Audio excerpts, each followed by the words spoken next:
DM রূপালী সাধারণ পোশাকে তার ছোট বোন পূজাকে নিয়ে একটি অটোরিকশায় মলে কেনাকাটা করতে যাচ্ছিলেন। পথে চেকপোস্টে এক পুলিশ অটোরিকশাটি থামাল। ইন্সপেক্টর বিক্রম রায় অটো চালকের কাছে কাগজপত্র দেখতে চান এবং ছোটখাটো ত্রুটি ধরে ঘুষ দাবি শুরু করলেন।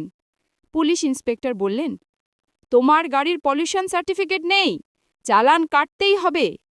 অটোচালক হাত জোর করে বলল, স্যার, আমার ভুল হয়েছে, কাগজপত্র আছে, কিন্তু ভুল করে বাড়িতে রেখে এসেছি, কাল সকালেই দেখিয়ে দেব, দয়া করে মাফ করুন। বিক্রম রায় কঠোর গলায় বললেন, না, চালান কাটতেই হবে, যদি চালান না কাটাতে চাও তাহলে 2000 টাকা দাও। এই শুনে ডিএম রূপালী নীরবে পুরো ঘটনাটি দেখছিলেন। অটোচালক বিনয়ের সঙ্গে বলল, স্যার, আমি তো সবে বাড়ি থেকে বেরিয়েছি, দিনের শুরু হয়েছে মাত্র, আমার কাছে 1 পয়সাও নেই, এখনো কিছু আয় করিনি, আমি কোথা থেকে টাকা দেব? পুলিশ কর্মকর্তা তাচ্ছিল্য করে বললেন, তুমি তো গতকাল আয় করেছিলে, সেই টাকা কোথায় গেল? সেই টাকা থেকে দিয়ে দাও। অটোচালক হতাশ গলায় বলল, স্যার, সেই টাকা তো গতকালই খরচ হয়ে গেছে, আমার কাছে সত্যিই টাকা নেই, দয়া করে মাফ করুন, আমি আর কখনো এমন ভুল করব না, সবসময় কাগজপত্র সঙ্গে রাখব।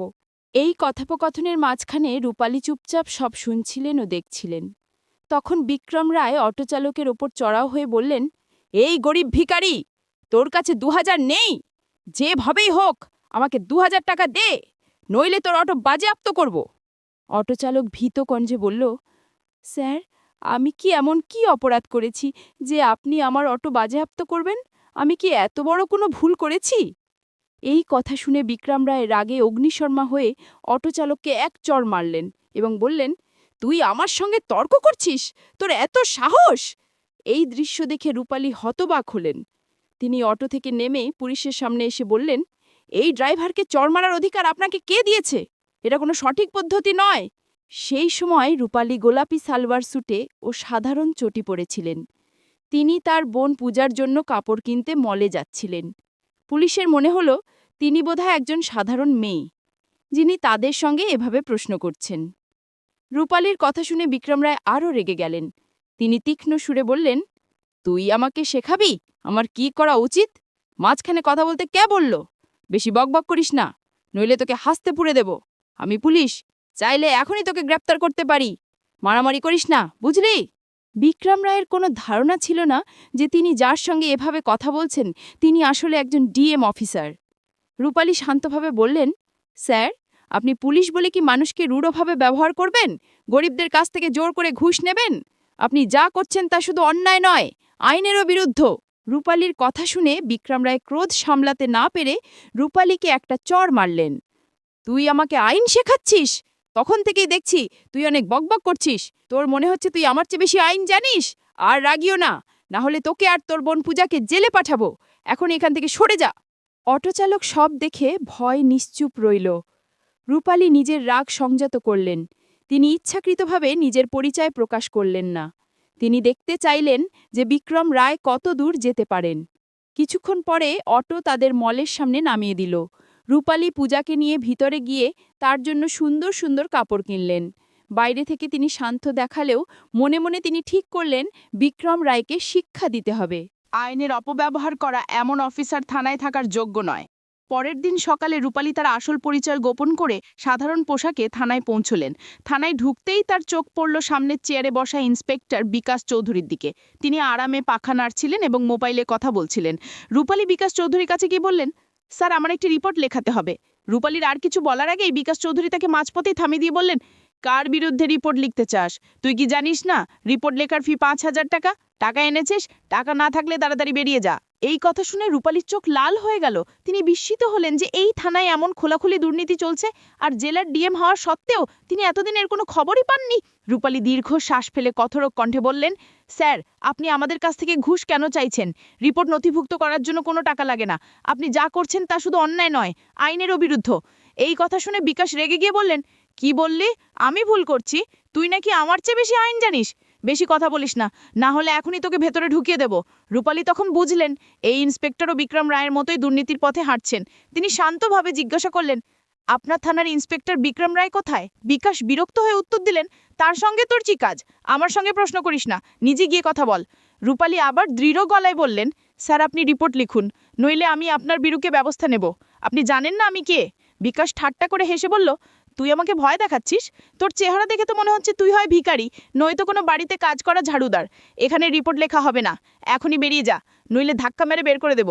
রূপালী নিজেকে সামলে নিলেন। তিনি বুঝলেন এরা সবাই একই দুর্নীতির পথে হাঁটছে। মনে মনে স্থির করলেন এদের শিক্ষা দিতেই হবে, তবে আগে তাদের পুরো কুকীর্তি নিজের চোখে দেখতে হবে। থানা থেকে বেরিয়ে কিছুক্ষণ চিন্তা করলেন, তারপর মোবাইল বের করে তারা আইপিএস ও আইএস অফিসারদের ফোন করে বললেন, আমি এই থানায় আছি, আপনারা আমার গাড়ি নিয়ে আসুন। এই বলে তিনি আবার থানায় ঢুকলেন। বিকাশ তাকে দেখে চেঁচিয়ে বললেন, এই মেয়ে আবার এসেছে, তোকে শিক্ষা দিতে হবে, এবার তোকে জেলে পুরতে হবে। রূপালী নির্ভয় তীক্ষ্ণ কিন্তু শান্ত স্বরে বললেন, স্যার আমি শুধু রিপোর্ট নথিভুক্ত করতে চাই, আপনি রিপোর্ট লিখুন। যদি আপনারা জনগণের সঙ্গে এমন আচরণ করেন তাহলে ন্যায় বিচারের আশা আমরা কার কাছে করব? কিন্তু বিকাশ আগের মতোই বলল, আমি তো বলেছি রিপোর্ট লিখতে হলে 5,000 টাকা বের কর, টাকা ছাড়া এখানে কিছুই হবে না। বারবার বিরক্ত করিস না, নইলে ধাক্কা মেরে বাইরে ফেলে দেব। রূপালী মনে মনে ভাবলেন এরা কতটা নিচে নেমে গেছে, এমনকি একজন মহিলার সঙ্গে কথা বলারও ভদ্রতা নেই। তিনি হালকা হাসি দিয়ে বললেন, দেখুন স্যার, আপনি ঘুষ চাইছেন কেন? আইনে কোথাও লেখা নেই যে রিপোর্ট লেখাতে হলে টাকা লাগবে। আপনি স্পষ্টভাবে আইন ভাঙছেন। যদি রিপোর্ট নথিভুক্ত না করেন তবে আমি আপনার বিরুদ্ধে কঠোর ব্যবস্থা নেব। আপনি নিজেকে বড় অফিসার ভাবছেন, কিন্তু আপনার কোনো ধারণা নেই যে আপনার সঙ্গে এখন কি ঘটতে চলেছে। এই কথা শুনে বিকাশ প্রচণ্ড রেগে গেলেন। তিনি দুজন কনস্টেবলকে ইশারা করে আদেশ দিলেন, এই মেয়েকে বাইরে নিয়ে যাও আর শিক্ষা দাও। এটা এভাবে শেষ হবে না। দুজন কনস্টেবল রূপালীর দিকে এগিয়ে এসে হাত ধরতে যাচ্ছিল, তখনই থানার দরজা থেকে একটি কঠোর কণ্ঠ শোনা গেল, থামো! সবার চোখ ঘুরে গেল দরজার দিকে। সেখানে দাঁড়িয়েছিলেন আইপিএস ও আইএস অফিসারদের একটি দল, যারা ডিএম রূপালীকে ডাকতে এসেছিলেন। তাদের পেছনে আরও কিছু সিনিয়র পুলিশ অফিসারও ছিলেন। তাদের মধ্যে একজন রাগান্বিত হয়ে বিকাশ চৌধুরীর দিকে তাকিয়ে বললেন, বেহায়া ইন্সপেক্টর, তুমি কি করছো?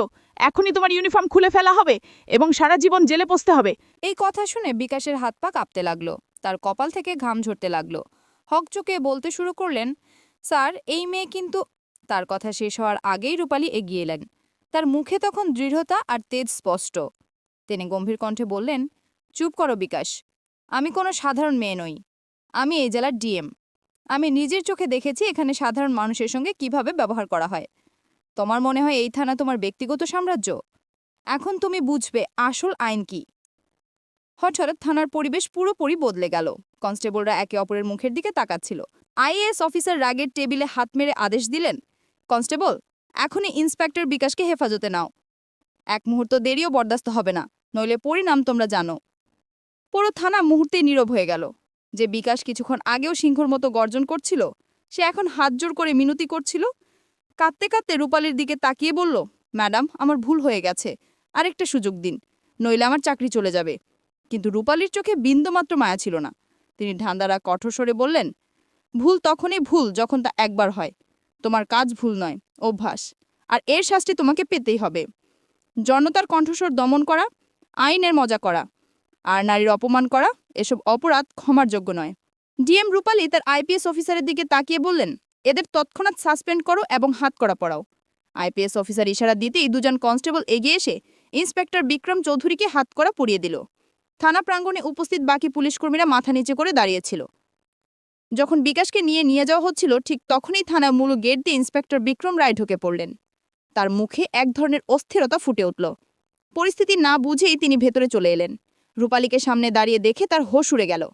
তার মনে তখনই ফিরে এলো সেই দৃশ্য। রাস্তায় অটো চালকের চালান কাটার সময় তিনি রূপালীকে সাধারণ মেয়ে ভেবে চর মেরেছিলেন। তখন তিনি ভেবেছিলেন এটা তুচ্ছ ব্যাপার, কিন্তু আজ তিনি বুঝলেন কেন এই মেয়ের পেছনে আইএএস আর আইপিএস অফিসারদের দল দাঁড়িয়ে আছে।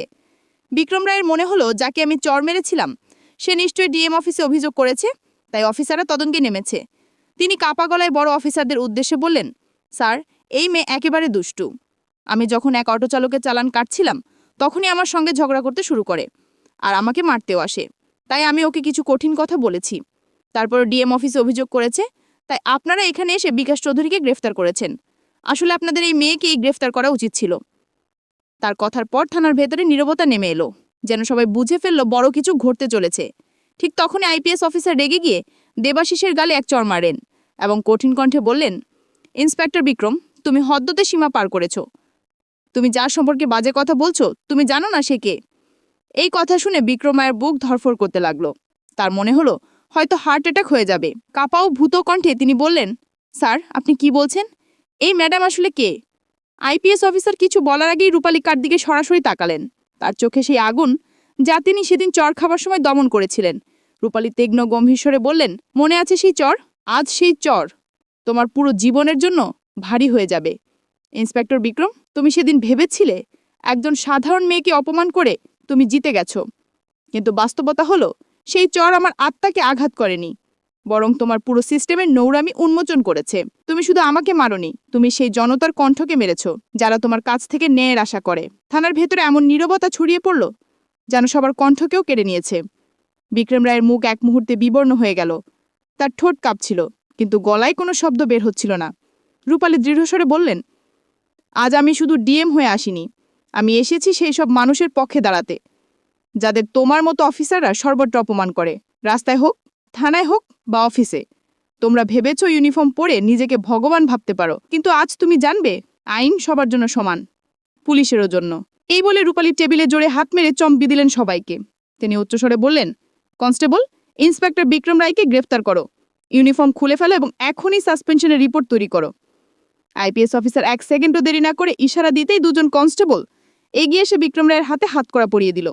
বিক্রম রায় ভয়ে কাঁপতে কাঁপতে বলল, ম্যাডাম দয়া করে মাফ করে দিন, আমার ভুল হয়ে গেছে, আমি চিনতে পারিনি। কিন্তু রূপালী মাঝপথে থামিয়ে দিলেন। আইন কারো পরিচয় জিজ্ঞাসা করে না, তোমার মাফির দ্বারা মানুষের কষ্ট কমবে না, এখন আদালত সিদ্ধান্ত নেবে।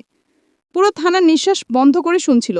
সবার মনে গেঁথে গেল, এই জেলায় কেউ জনতার উপর অত্যাচার করলে তার জায়গা জেলে পেছনে।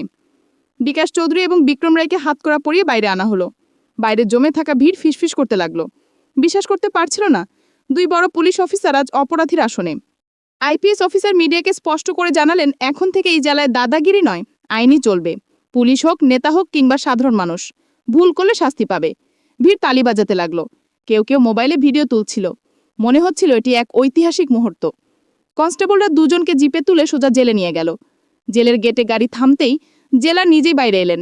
রূপালী এবং আইপিএস অফিসার নির্দেশ দিলেন, এদের কয়েদি বানাও। আজ থেকে এরা অফিসার নয়, অপরাধী। তারপর দুজনের ইউনিফর্ম খুলে নেওয়া হলো এবং সাদা কয়েদের পোশাক পরানো হলো। তাদের মুখে একসঙ্গে লজ্জা, রাগ আর অনুশোচনা ফুটে উঠল। লোহার শিকের পেছনে ঠেলে দেওয়া হলে বিকাশ কাঁদতে লাগলো। বিক্রম রায় বিড়বিড় করে বলল, যদি সেদিন সেই চর না মারতাম তাহলে হয়তো আজ এই দিন দেখতে হতো না। এই ছিল আজকের আমাদের ভিডিওটি ভালো লাগলে একটি লাইক দিন এবং চ্যানেলটি সাবস্ক্রাইব করে দিন।